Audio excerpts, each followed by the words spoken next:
વડોદરામાં માર્ગ અકસ્માતમાં મૃત્યુઆંક ઘટાડવા અને હેલ્મેટ ફરજિયાત બનાવવા પોલીસ જનજાગૃતિ અભિયાન ચલાવી રહી છે। અમદાવાદ અને સુરત બાદ વડોદરા અકસ્માત અને મૃત્યુના મામલે રાજ્યમાં ત્રીજા ક્રમે છે, જે ચિંતાનો વિષય છે। જો કે પોલીસના સતત પ્રયત્નોના સારા પરિણામ મળ્યા છે, છતાં ઘણા વાહન ચાલકો હજુ પણ હેલ્મેટ પહેરવાનું ટાળે છે।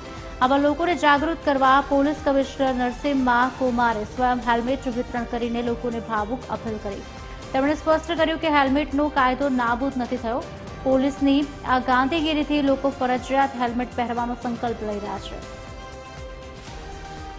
અભિયાન ચલાવ્યું છે, સારું છે, બધા માટે સારું છે।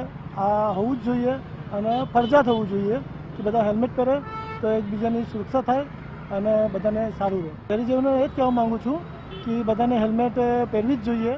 પહેલાં નહોતા પહેરતા પણ હવેથી પહેરવું છે અને સારું એક સ્ટાર્ટઅપ કર્યું છે, પહેરવું જોઈએ।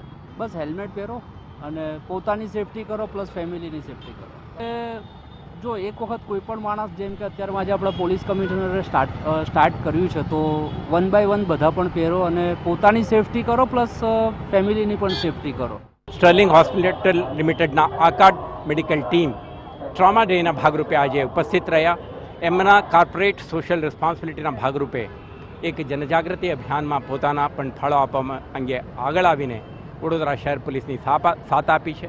એ જ રીતે હું અનુરોધ કરું છું, આ અભિયાન પોલીસનું અભિયાન નથી, સુરક્ષા અભિયાન જન અભિયાનના ભાગરૂપે સમાજના હર લોકો, NGO, ડિપાર્ટમેન્ટ્સ કે કોર્પોરેટ્સ કે દરેક વર્ગના લોકો આમાં જોડાઈ જાય, હેલ્મેટ પહેરવાનો સંકલ્પ કરે, ટ્રાફિક નિયમોનું ચુસ્ત પાલન કરે તો એક સુરક્ષિત સમાજની નિર્માણમાં ફાળો આપે તો હું માનું છું કે વડોદરા શહેર સુરક્ષિત